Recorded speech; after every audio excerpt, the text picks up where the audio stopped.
Assalamualaikum warahmatullahi wabarakatuh. Alhamdulillah wassalatu wassalamu ala Rasulillah wa ala alihi wa sahbihi wa mawalah.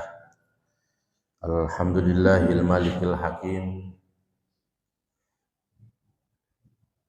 al-azizir rahim alladzi khalaqal insana fi ahsani taqwim wa fatara as-samawati wal arda bi qudratihi wa dabbara al-umura fid dharaini bi hikmatihi.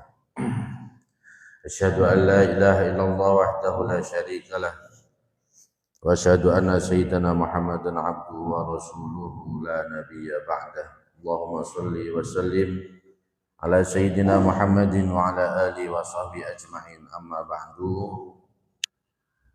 Para alim, para ulama TKM Masjid Al-Mukhlisin desa kelurahannya Bamba Apus ya.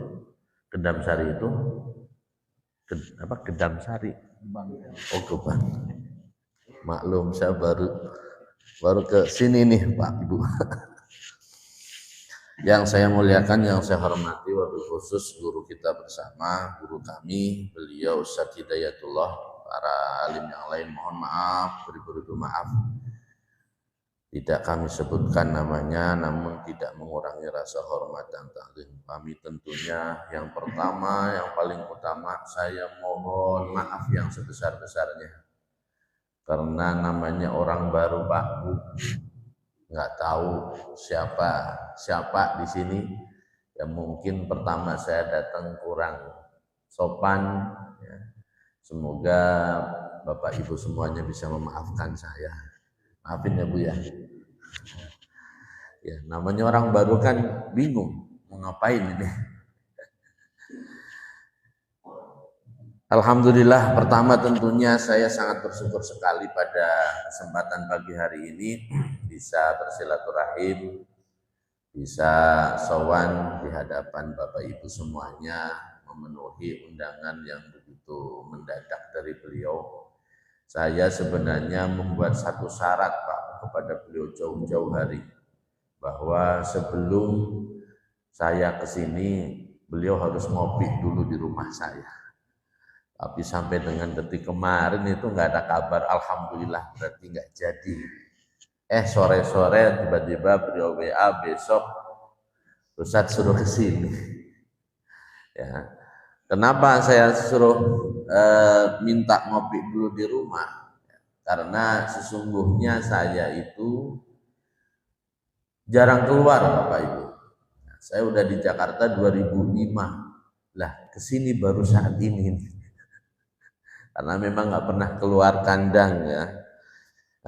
Alhamdulillah pada pagi hari ini kita diberikan kesehatan oleh Allah Subhanahu wa taala, bisa bertemu. Semoga apa yang kita lakukan, silaturahim kita pada pagi hari ini diridhoi oleh Allah Subhanahu wa taala. Amin ya rabbal alamin. Shalawat serta salam mari kita senantiasa panjatkan, doakan kehadiran baginda Nabi Agung Muhammad sallallahu alaihi wasallam, Nabi akhir zaman, Nabi yang senantiasa kita harapkan syafaatnya beliau yang terakhir, di mana tidak ada syafaat selain syafaat beliau yang bisa menyelamatkan kita dari ahwal yaumil qiyamah. Semoga berkah daripada kumpulnya kita pada hari ini memberikan jalan yang luas, jalan yang lapang buat kita semuanya berhak mendapatkan syafaat beliau kelak di hari kiamat. Amin ya rabbal alamin.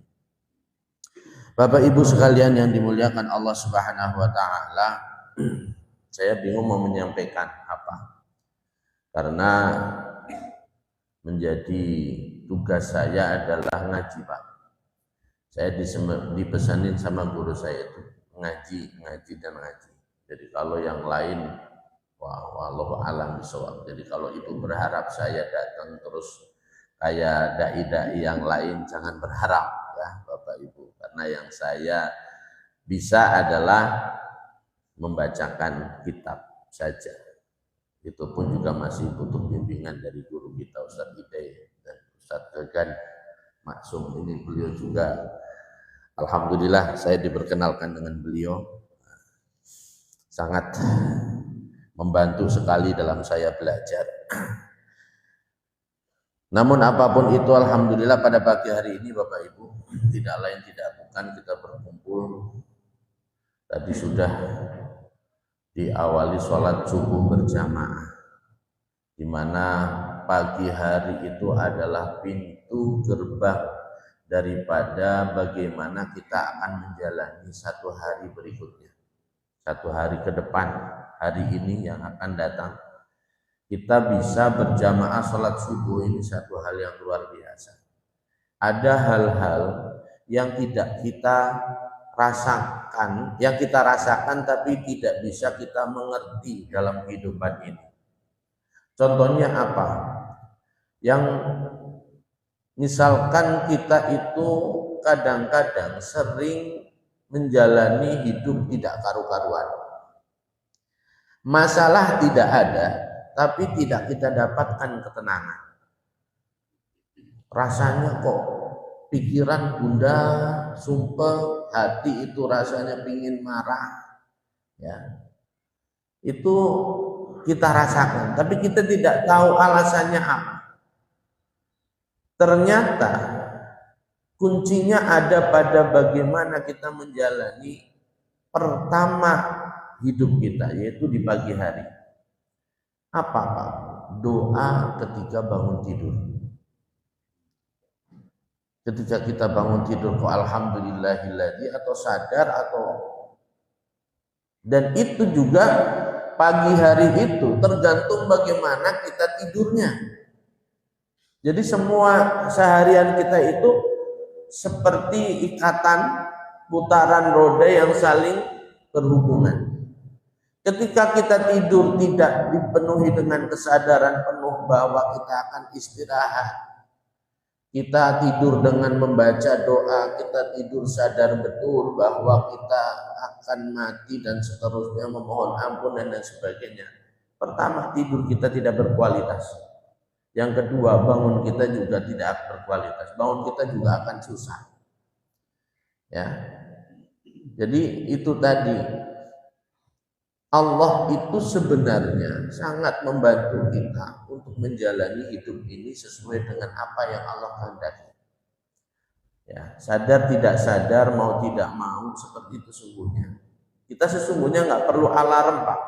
Alarm HP itu nggak perlu. Cukup alarm ada pada hati kita.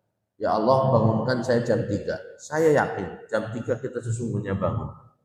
Cuman masalahnya sesudah bangun mau bangkit atau cuman lihat HP, tutup lagi, selimutan lagi. Tinggal bagaimana kita. Tapi kalau kita sadar jam 3 persis, jam 3 kurang 5, jam 3 kurang 5 itu bangun.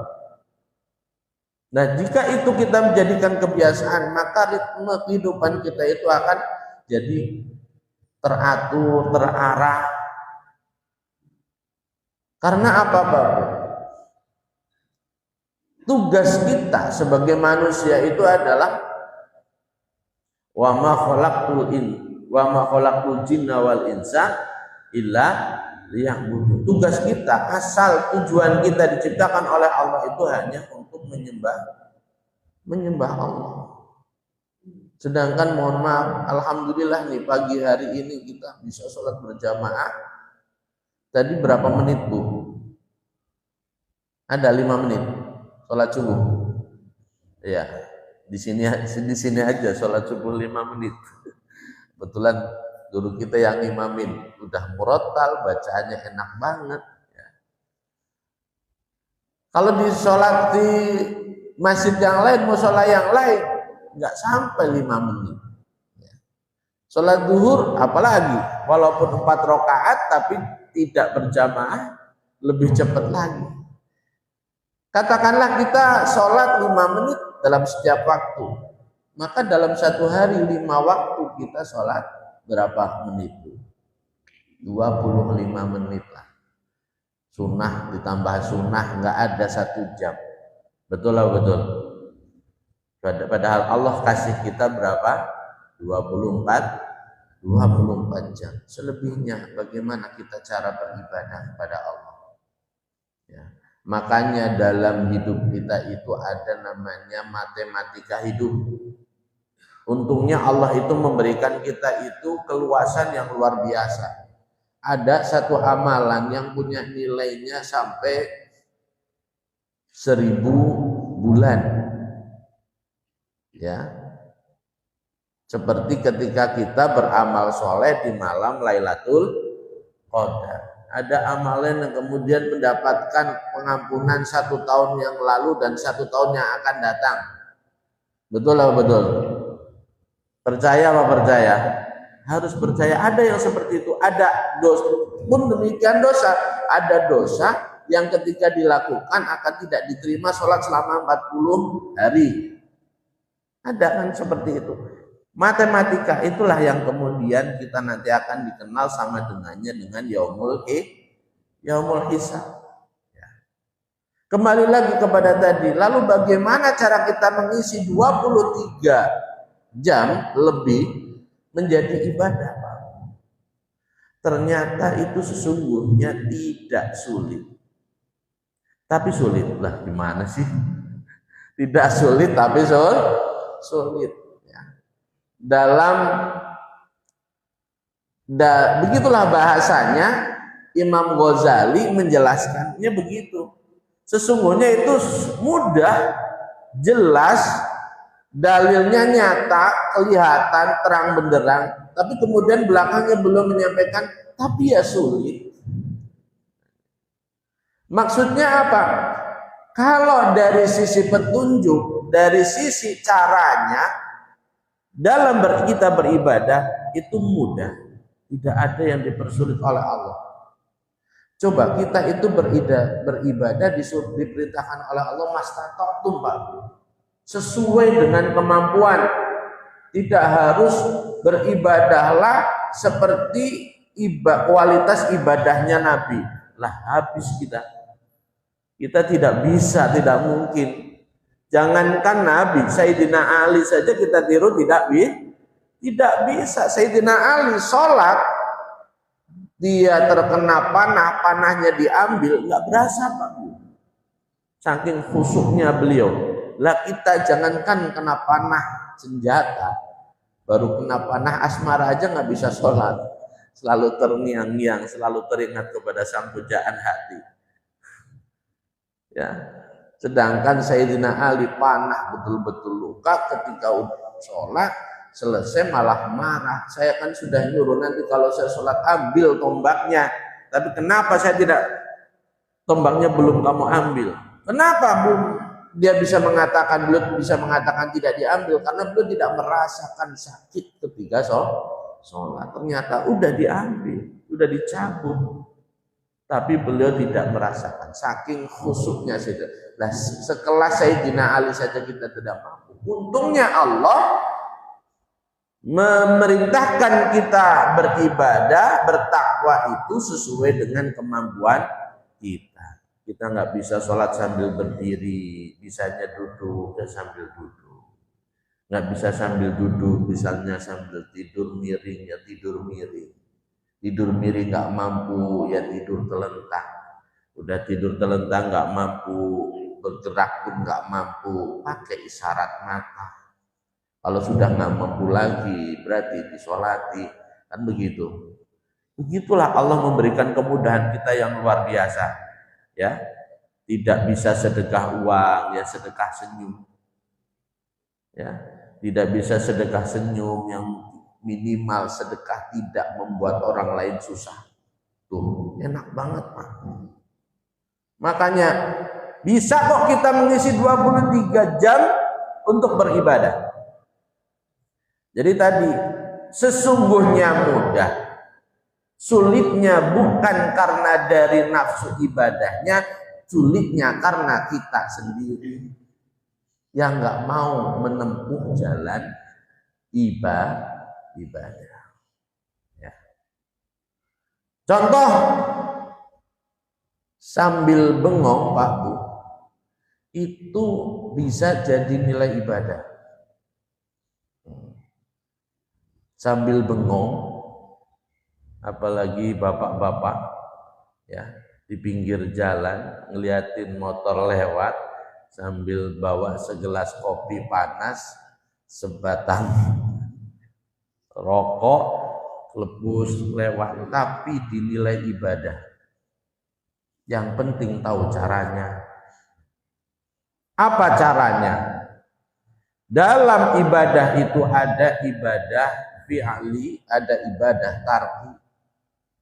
Ibadah fi'li itu ngelakuin kebaikan, ya, nuntun orang yang jalan motor pleset, ya, ngarahin nunjukin orang, Pak kesana loh jalannya, Pak awas ada gorong-gorong. Apalagi yang jelas sholat, zakat, puasa ini udah jelas sesuai dengan perintah Allah. Yang awas begitu saja udah pahala. Itu namanya ibadah fi'li. Buang kotoran, buang najis, walaupun di jalanan. Nah, walaupun ini jalanan orang pakai sandal nih, kita singkirin ada kotoran kucing misalkan, kita singkirin, itu berpahala. Ini namanya ibadah fi'li yang ketika kita lakukan kita sudah dapat pahala walaupun kita nggak punya niat. Karena ibadah itu ada yang wajib pakai niat, ada yang tidak. Kalau yang wajib-wajib, sholat nggak pakai niat nggak sah, ya, haji nggak niat nggak sah, zakat nggak niat nggak sah, dan seterusnya. Itu yang kita sudah tahu lah dari kitab-kitab fikih. Nah, ada ibadah tarki. Ibadah tarki itu ibadah apa? Meninggalkan perbuatan yang dilarang oleh Allah. Sesungguhnya hari ini nih, di antara kita ada yang sekedar mampu mendapatkan pahala ngaji saja. Ada yang dapat pahala ngajinya itu versi lengkap. Versi lengkapnya apa itu? Ya mendengarkan, ya melihat, ya kalau memegang kitab, ya memegang kitab, membawa kitab. Ada yang cuman melihat saja, pikirannya tahu kemana, yang dapat matanya saja. Ada yang telinga saja, karena sudah ngantuk, matanya udah nggak bisa melek. Ada yang cuman dapat iktikaf saja, karena duduk di dalam masjid. Ini ada yang, saya yakin ada yang niat iktikaf, tapi ada juga yang tidak. Ya enggak, memanfaatkan duduk ini, mari kita niat iktikaf. Ya. Nah, ibadah tarki itu dapat pahalanya kalau kita punya niat. Kalau kita niatin. Tadi saya bilang ada yang berbeda-beda dapat pahalanya, ada yang banyak. Apa contohnya? Saat ini kita duduk di sini, Pak. Apalagi panjenengan nih yang posisinya adalah mendengarkan. Ya. Kalau saya mungkin bisa jadi ketika saya ngomong, di dalam omongan saya ada kadang-kadang ada bau-bau ngomongin orangnya. Ya. Tapi kalau yang dengar, panjenengan sekarang lagi nggak ghibah, betul lah betul. Kecuali sambil ngaji sambil ghibah nih dengan tetangga, dengan sebelahnya, itu mungkin ya. Tidak ghibah, tidak mukul orang, tidak bunuh orang, tidak zina, tidak mencuri, tidak. Ini dapat pahala semuanya kalau diniatin. Makanya bengongnya orang yang ngerti sama bengongnya orang yang nggak ngerti beda kualitasnya. Orang ngerti itu sambil diam, sambil tadi itu di pinggir jalan ngisep sebatang, sambil ngopi, sambil ya Allah, saya alhamdulillah hari ini enggak ikut-ikutan orang yang lagi di sono tuh lagi main kartu, saya enggak ikut-ikutan orang yang lagi di sono di situ begini, saya enggak ngomongin orang, saya lagi menikmati udara yang luar biasa. Itu udah dapat pahala, enggak maksiat, enggak ini, enggak itu. Jadi walaupun diam, itulah zikir itu bukan cuma sekedar subhanallah la ilaha illallah, bukan. Termasuk zikir adalah itu mengisi hati kita dengan kebaikan-kebaikan niat. Karena apa? Inilah yang disebut oleh Allah niatul mu'min khairun min amalihi. Niatnya seorang mukmin itu lebih baik daripada amalnya. Karena apa? Kadang amalnya itu tadi Amalnya sudah kita lakukan, tapi karena nggak niat, kita tidak dapat pahalanya. Ya, maka benar kata Al-Quran, hal yastawiyal ladzina ya'lamun wal ladzina la ya'lamun. Sebuah pertanyaan dari Allah yang sudah pasti jawabannya udah jelas, tak butuh jawaban. Apakah sama orang yang tahu sama orang yang enggak tahu? Jelas berbeda. Berbedanya di sini. Kelak itu kita di akhirat, Bapak Ibu, itu akan mengalami satu fase pembagian catatan amal. Lah, catatan amal kita itu pasti ya, yang baik maupun yang buruk, semua yang kita lakukan dari mulai kita awal balik, kebaikan yang kita lakukan bahkan sebelum balik sekalipun, itu semuanya tercatat jelas. Tapi kalau dosa sebelum balik belum tercatat, semuanya catatannya akan jelas, semuanya terpampang, tapi pahalanya ini yang berbeda. Kadang ada orang yang sudah berbuat baik, tapi dalam buku catatan amalnya dia itu kosong. Ada kemudian sesudah kebaikan kita itu diperlihatkan, keburukan kita juga diperlihatkan, semuanya tanpa meleset sedikit pun. Kemudian kita bisa jadi akan ditambahkan satu catatan. Bisa jadi itu catatan dosa yang tidak pernah kita lakukan, ataupun sebaliknya bisa jadi adalah catatan kebaikan yang juga sama tidak pernah kita lakukan. Dari manakah itu? Pertama, jika yang kita terima adalah catatan dosa yang tidak pernah kita lakukan, bisa jadi karena kita di dunia pernah nyakitin orang, Bu. Kita nyakitin orang secara lisan, kita gibahin dia di belakang, dia tidak punya kebaikan, dia punyanya dosa. Dosanya dia ditanggung oleh kita karena kita dolim sama tetangga. Allah itu maha adil, makanya kita mau didolimin sama siapa saja di dunia ini jangan khawatir. Pasti akan dibalas oleh Allah, karena hanya Allah yang maha adil. Walaupun mungkin di dunia ini kita hidupnya sangat-sangat sengsara, tapi jangan khawatir, di akhirat nanti kita akan mendapatkan keadilan kita masing-masing.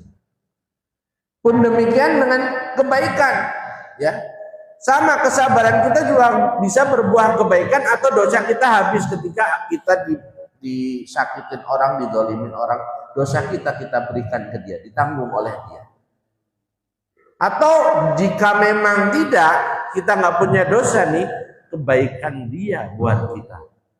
Akan ada lembaran yang mana di situ isi kebaikan, tapi kita tidak pernah melakukan. Yang rugi adalah kita merasa sudah berbuat kebaikan, udah sholat, sudah zakat dan seterusnya, tapi nanti di sana ternyata tidak ada catatan pahalanya. Ya Allah, kemana sholat saya? Kemana ibadah saya? Puasa saya, zakat saya, haji saya, kemana? Ternyata kita berikan kepada orang lain yang kita sakiti ketika hidup-hidup. Maka jangan pernah kita biarkan kita bersalah kepada orang lain tanpa kita minta maaf selama hidup. Tadi Imam Ghazali tadi mengatakan bahwa jalan beribadah itu mudah, tapi ya susah. Maksudnya susah itu bagaimana? Karena dalam ibadah itu ada tantangannya, ada penghalangnya, ya. Banyak penghalangnya, tapi kemudian diringkas oleh beliau, setidaknya ada 4 yang menghalangi kita untuk beribadah benar. Tadi yang pertama kan ilmu, kita nggak ngerti ilmunya, makanya tidak bisa mengisi 23 jam dalam satu hari kita untuk kita isi dengan beribadah. Tadi caranya apa Pak Bu? Kita niatkan, isi dengan niat berbuat menghindari dosa. Sebut semua dosa yang ada di dunia. Sebut semua dosa yang ada di dunia, tapi kita niatnya sebaliknya. Saya niat tidak korupsi, saya niat tidak ngomongin orang, tidak marahin orang, itu dapat pahala. Ya. Belum lagi bahwa aktivitas keseharian kita pun ketika kita niatin baik juga itu akan bernilai ibadah. Kam min amalin yatasawwaru min amalid dunya fayasiru min amalil akhirah bi husnin niyah. Banyak sekali amal-amal kita yang kita lakukan sehari-hari secara fisik itu adalah amal dunia. Ya, amal dunia apa sih? Nyari makan, kerja, ya, tidur, makan, minum, berinteraksi dengan orang, berolahraga bareng-bareng, apalagi apapun itu bentuknya, ketika kita bisa tahu cara niatnya, maka itu juga jadi amal akhirat. Apalagi yang namanya bekerja untuk keluarga ini, kalau niatnya bagus, itu amalnya yang pahalanya besar sekali, bahkan bisa jadi lebih besar daripada, termasuk bisa disamakan dengan jihad fisabilillah. Ya. Karena apa? Karena dengan hasil rizki yang kita dapatkan menentukan keimanan dan keislaman orang-orang yang kita nafkahi. Ya, cara tentunya kalau itu mau dinilai dengan ibadah, pertama pekerjaannya harus yang boleh halal, tidak boleh pekerjaan yang haram. Yang kedua, niatnya bekerja untuk mencari nafkah untuk keluarga. Ya. Terus ketika kita berjalan pulang, ya, juga isi jangan sampai melakukan sesuatu yang bisa merusak pahala daripada yang kita kerjakan tadi. Ya, pekerjaan itu udah bagus, tapi dalam perjalanannya kita melakukan hal-hal yang bisa menghabiskan pahala daripada kita dalam bekerja.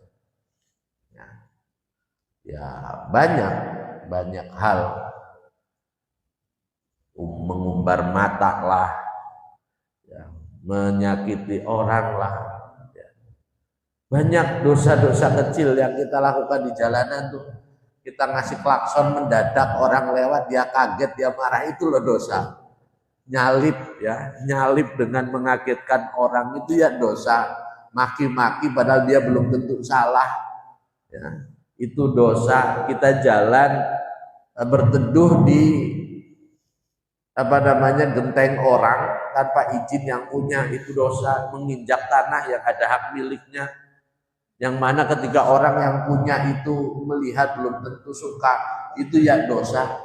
Ya, banyak sekali dosa-dosa kita yang kita lakukan tanpa sadar, dan itu termasuk kategori dosa kecil. Lalu bagaimana cara kita meminta ampun atau memohon maafnya? Lakukanlah kebaikan. Ya, lakukanlah kebaikan. Wa atbi'i sayyi'atal hasanata tamhuha. Ikutilah setiap kesalahan yang kita lakukan dengan kebaikan, maka kebaikan itu akan menghapus dosa-dosa kita. Nah, tadi kenapa sulit Pak Bu ibadah menurut Imam Ghazali? Karena kita punya 4 tantangan, punya 4 musuh yang bisa menghalangi kita beribadah. Walaupun sesungguhnya itu bisa jadi musuh, bisa jadi tidak. Nah, ini letaknya di sini. Kenapa jadi susah? Kenapa jadi? Tapi juga gampang. Karena tergantung bagaimana kitanya mau menjadikan 4 hal ini itu menjadi penghalang, atau 4 hal ini itu menjadi perantara ataupun perangkat kita untuk semangat beribadah. 4 itu apa? Yang pertama adalah dunia, Pak. Lalu apakah berarti ibadah, kalau ingin ibadah yang benar kita harus pergi dari dunia ini? Mana bisa, kita memang sudah mau tidak mau harus tinggal di sini, ya harus terima selama hidup di dunia. Bahkan disinilah tempat kita beramal. Kalau sudah mati udah nggak bisa beramal lagi, kan begitu ya, walaupun sudah beramal sudah tidak bisa menentukan dia bahagia atau tidak, hanya menambah derajat saja di sisi Allah, tapi tidak bisa menentukan dia termasuk orang yang berbahagia atau termasuk orang yang celaka. Karena yang menentukan adalah ibadah dia selama hidup di dunia. Lalu bagaimana? Dunia, kita cinta dunia, jangan sampai berlebihan. Ya, karena hidup di dunia cuma lahu wa la'ib wa tafakhurun fil amwali wal aulad. Ini hanya permainan saja. Dan isinya cuma sombong-sombongan dalam urusan harta dan dalam urusan anak. Nggak masalah kita mencari dunia, karena bukan berarti ibadah harus, walaupun bahasanya Imam Ghazali itu, lalu bagaimana cara menghadapi dunia? At-tajarrud anid dunya, menyepikan diri dari dunia. Bukan berarti itu tadi kita nggak megang duit, Pak. Gimana bisa ibadah kalau nggak megang duit? Betul. Mau ke masjid aja kalau orang tempatnya jauh harus ada bensinnya, harus ada sarapannya, makannya, kan begitu. Nggak mungkin kita tidak pakai dunia. Tapi at-tajarrud itu artinya dunia cukup di tangan kita, dunia cukup di badan kita. Pakai baju aja kan dunia ini, ya kan? Tapi jangan sampai dunia ada di dalam hati kita. Artinya dikasih alhamdulillah, tidak dikasih ya usaha lagi, gitu maksudnya. Jangan sampai kemudian kehilangan uang, tidak mendapatkan apa yang dia harapkan, kemudian hati jadi marah, hati jadi tidak terima. Bukan seperti itu. Allah itu sudah mengukur, menakar, dan pasti memberikan setiap dari kita itu sesuai dengan apa yang sudah Allah kehendaki. Memang rezeki kita satu hari ini segitu, ya sudah, mau bagaimana jungkir balik kita, tetap kita hanya akan dapat segitu. Tapi itu biarin urusan Allah, yang penting kita masih berusaha. Maksimal mungkin berusaha. Karena apa? Bekerja itu juga bentuk ibadah. Tapi syaratnya ini ya bi husni niat tadi. Kamin amalin yatasawwaru min amali dunya fayasiru min amalil akhirah bi husni niat. Termasuk kebalikannya. Banyak orang yang kemudian secara bentuknya itu perbuatan ibadah akhirat. Ya, kamin amalin yatasawwaru min amalil akhirah fayasiru min amalid dunya bisu'in. Kelihatannya pakai gamis atau pakai sarung, pakai peci, baju dakwah, bawanya kitab ke sana kemari, ya. Tapi dia niatkan semuanya untuk jah, kepangkatan, untuk dunia, untuk uang, ya. Bisu'in niyah, maka itu akan menjadi amal dunia, bukan menjadi amal akhirat. Itu yang pertama. Jadi tantangan kita adalah dunia. Yuk kita manfaatkan dunia ini untuk mendekatkan diri kepada Allah. Jangan lupa dari rezeki kita. Saya mondok udah lama ngaji gitu ya, ngaji udah lama Pak Bu. Tapi baru belum lama ini saya seperti ditampal oleh bulu saya. Ternyata di dalam kehidupan kita itu punya senjata yang luar biasa untuk mewujudkan setiap apa yang kita inginkan. Apa Pak Bu? Ya beliau Kiai Ulin Nuha ya, yang menyampaikan ini. Sedekah. Nah saya yakin sama kalau cuma sekedar bahasanya sedekah saja, semua orang itu mau udah wajar. Ya, saya juga dari dulu udah ngaji. Sedekah itu tadfaul bala, sedekah itu tajlibur rizki, sedekah itu menyehatkan badan. Bukan itunya. Ternyata kita itu tidak memahami sedekah sebenarnya. Apa sedekah sebenarnya? Seorang suami memberikan istrinya uang, udah jelas bulanan dia. Nggak usah uang, ngasih gelas itu pun sedekah. Ngasih air putih sedekah. Ngasih nyuapin suami sedekah. Istri apalagi masakin suami sedekah. Ngasih makan suami sedekah. Ngasih kopi suami sedekah. Ngasih makan anak sedekah. Coba berapa satu hari yang kita lakukan yang sebenarnya bisa jadi sedekah. Tapi selama ini kita nggak sadar. Ya, Pak, ambilin baju sedekah. Bu, apa namanya, setrikain baju, ada nilai sedekahnya. Ambilin minum sedekahnya. Tapi kita apa? Isinya apa? Ah, lagi ribet suruh bikin kopi. Ya enggak? Atau suaminya kepada ibu, masa nggak bisa ngambil sendiri? Ya enggak? Ketika anak juga minta, Bu makan, entar sebentar ibu lagi tanggung nih, drama Koreanya masih lagi seru-serunya, coba ya. Bapak pun demikian gitu, nah sebentar lagi ya. Itu sedekah kalau kita pakai, ini minum Pak, minum Pak, terus dalam hati, ya Allah, saya sedekah air kepada suami saya, semoga berkah sedekah ini hati saya diberikan ketenangan, rezeki saya lancar, anak saya diberikan soleh, saya bisa beribadah. Coba ini satu kali bikin minum bisa kita niatkan untuk apapun. Ya, itu loh, itu yang tadi saya sebut, kita nggak paham sedekah. Kalau cuma sekedar teorinya kita tahu.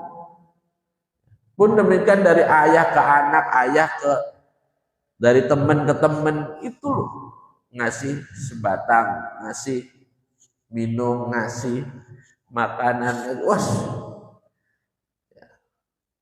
itu luar biasa. Banyak sekali yang bisa kita pakai untuk mewujudkan keinginan kita, untuk yaitu tadi, ternyata ibadah yang tadi 24 jam kita dikasih Allah dan harus isi dengan ibadah, ternyata intinya ada pada hati kita.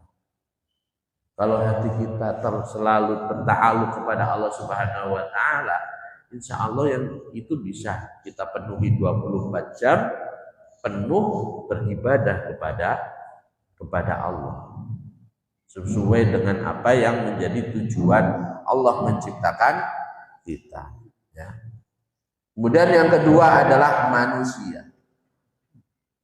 Penghalang tantangan kita adalah manusia. Ada teman, ada anak, ada istri, ada keluarga yang menyebabkan kita terhalang melakukan ibadah. Tapi mereka juga bisa menjadi perantara atau medan kita dalam beribadah. Seorang suami yang baik sama istri, istri baik sama suami, orang tua yang baik sama anak, anak yang baik kepada orang tua, berbakti kepada kedua orang tua, itu berarti adalah manusia-manusia yang menjadi medan ibadah bagi keluarga tersebut. Tapi jika sebaliknya menuntut dunia, anak yang nakal atau anak yang tidak berbakti kepada orang tua yang menuntut anak yang tidak sesuai dengan ajaran agama dan seterusnya, inilah yang dimaksud oleh beliau menjadi penghalang tantangan ibadah. Lalu bagaimana at-tafarrud anil khalqi, cara mengatasinya? Artinya kita beribadah kepada Allah jangan terpengaruh orang lain. Sadar tidak sadar kadang-kadang kita itu baru baik kalau teman kita baik. Ya, dia aja nggak ngaji, ngapain saya ngaji? Itu akhirnya kita baru ngaji kalau dia ngaji. Atau yaitu karena malu sama orang, saya berangkat karena saya malu, saya tidak ngaji. Artinya ngajinya bukan karena dia butuh ngaji, tapi karena orang lain. Ya, belum karena bentuk-bentuk yang lain. Kita mau bersedekah ya, kita mau bersedekah.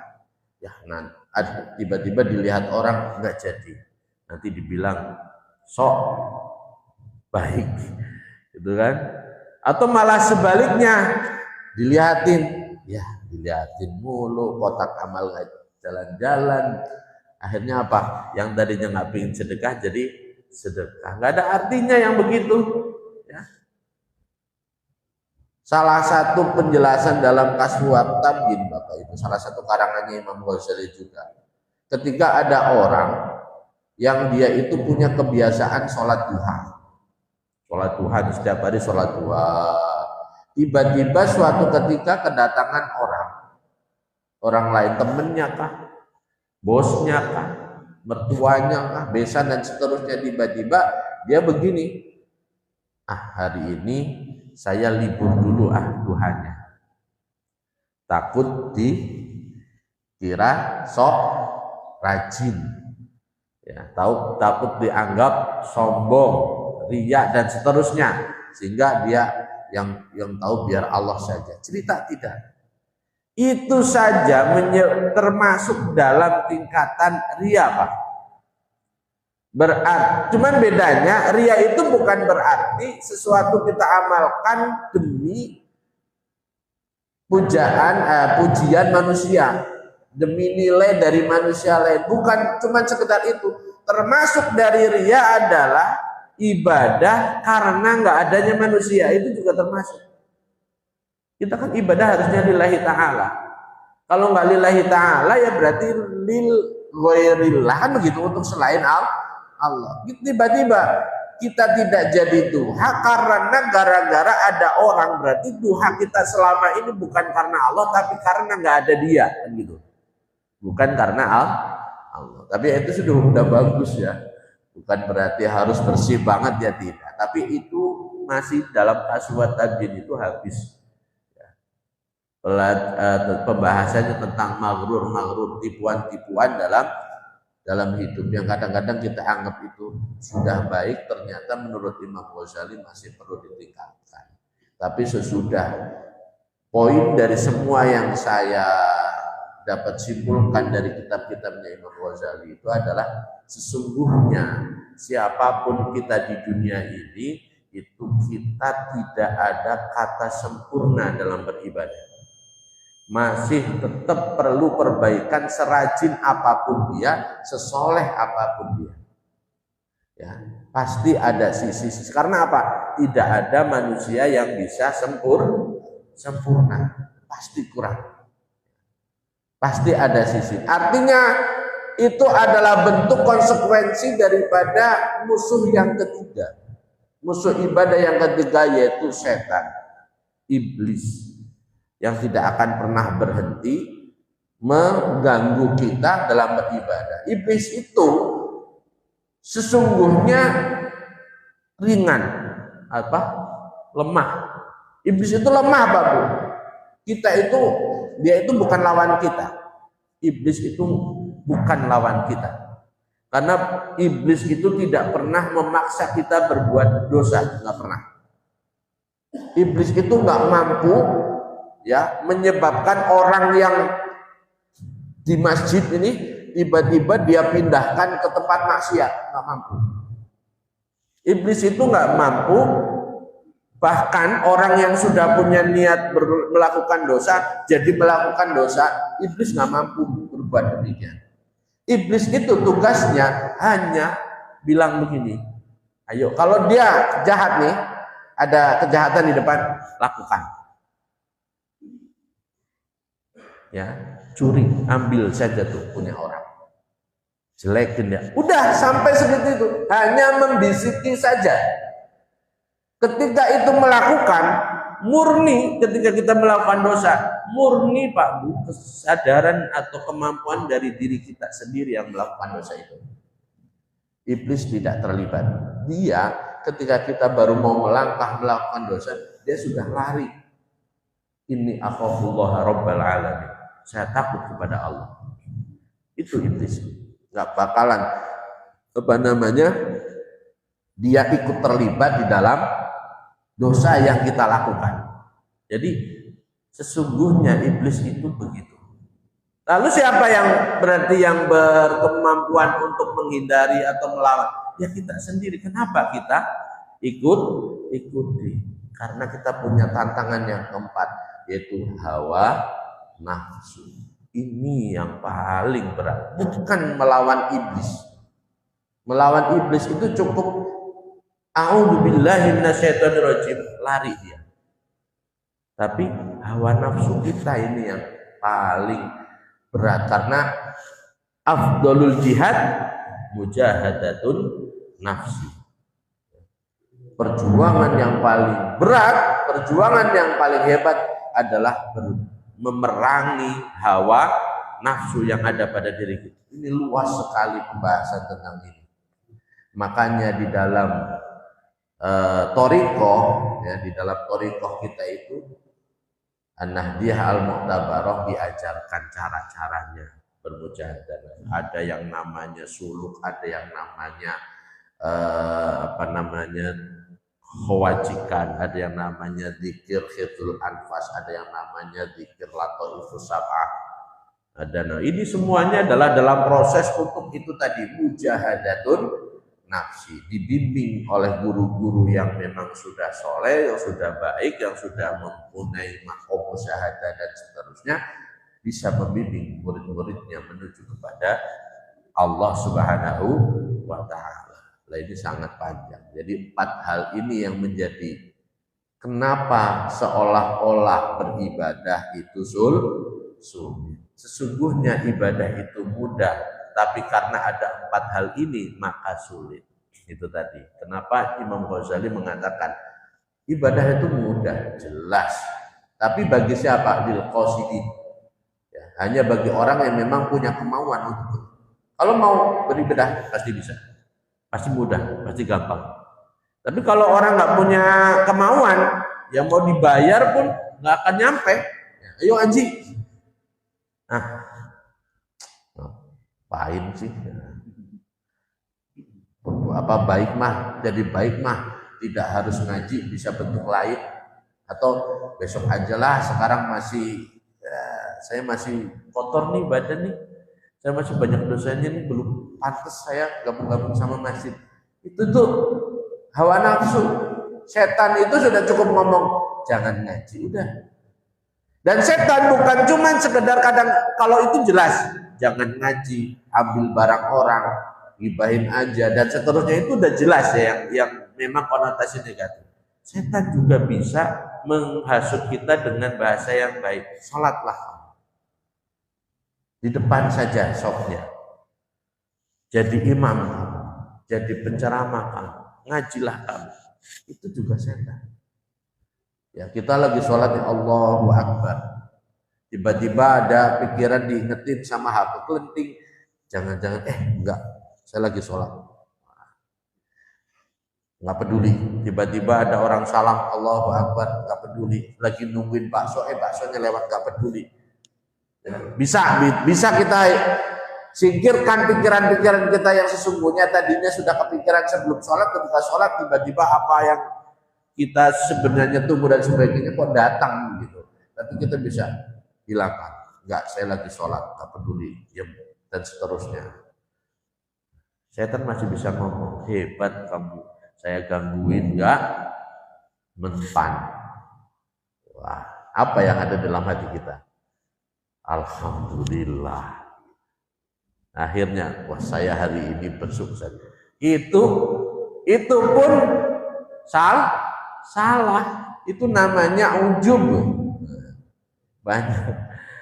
Artinya sekali lagi tidak ada dalam kehidupan kita itu kata sempurna, maka jangan pernah berhenti ngaji, jangan pernah berhenti berusaha mujahadatun nafsi, jangan pernah berhenti untuk memperbaiki kualitas diri. Dan semoga saja kita semuanya bisa termasuk menjadi manusia-manusia yang bisa memenuhi sesuai dengan tujuan kita diciptakan, yaitu dalam kehidupan kita penuh dengan ibadah kepada Allah Subhanahu wa taala. Yakfi.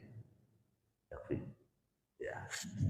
Baik, sekali lagi saya mohon maaf yang sebesar-besarnya, mungkin dari awal banyak sekali kata-kata yang kurang pantas, bahkan mungkin ada yang merasa kurang nyaman. Sekali lagi saya mohon maaf, dibukakan pintu maaf yang sebesar-besarnya, dan sekali lagi saya ucapkan terima kasih atas perhatiannya.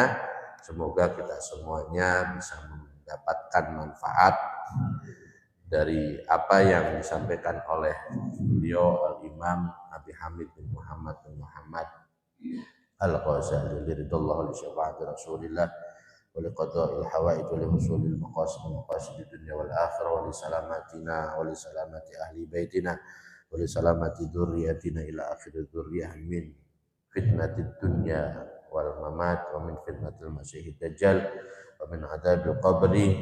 Al-Fatihah. A'udzubillahi minasyaitonir rajim. Bismillahirrahmanirrahim. Alhamdulillahirabbil alamin arrahmanir rahim maliki yaumiddin. Iyyaka na'budu wa iyyaka nasta'in. Ihdinas siratal mustaqim siratal ladzina an'amta 'alaihim ghairil maghdubi 'alaihim waladdallin. Assalamualaikum warahmatullahi wabarakatuh.